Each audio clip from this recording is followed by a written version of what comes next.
کچھ سال پہلے ایک معروف امریکی یونیورسٹی میں مرد اور عورت کے جنسی کشش کے حوالے سے ایک تجربہ کیا گیا۔ اس کے لیے ایسی 100 خواتین اور 100 مرد حضرات کا انتخاب کیا گیا جو آپس میں کبھی نہ ملے تھے۔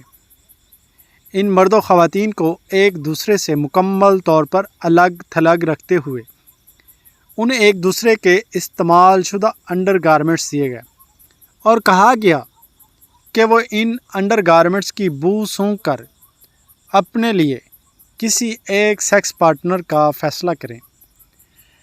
لہٰذا ہر خاتون کو 100 مردوں کے استعمال شدہ اور ہر مرد کو 100 خواتین کے استعمال شدہ انڈر گارمنٹس سونگھنے کے لیے فراہم کیے گئے۔ اس تجربے کے نتائج حیران کن تھے۔ جس مرد نے جس خاتون کے انڈر گارمنٹس کی بو کو پسند کیا، اس خاتون نے بھی اسی مرد کے انڈر گارمنٹس کی بو کو پسند کیا تھا۔ تجربہ کو آگے بڑھاتے ہوئے ان مرد و خواتین کا ڈی این اے ٹیسٹ کیا جائے۔ اس ڈی این اے ٹیسٹ کے نتائج چونکا دینے والے تھے۔ جن خواتین و حضرات نے ایک دوسرے کو اپنا سیکس پارٹنر منتخب کیا تھا، ان کی ڈی این اے کی کوالٹی اور سٹرکچر کو ایک دوسرے سے یکسر مختلف یا متضاد پایا گیا۔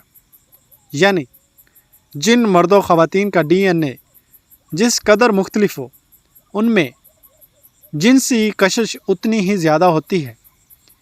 بہن بھائی ایک دوسرے کے قریب ہوتے ہوئے بھی کبھی کوئی جنسی کشش محسوس نہیں کرتے، کیونکہ ان کا ڈی این اے یکساں خصوصیات کا حامل ہوتا ہے۔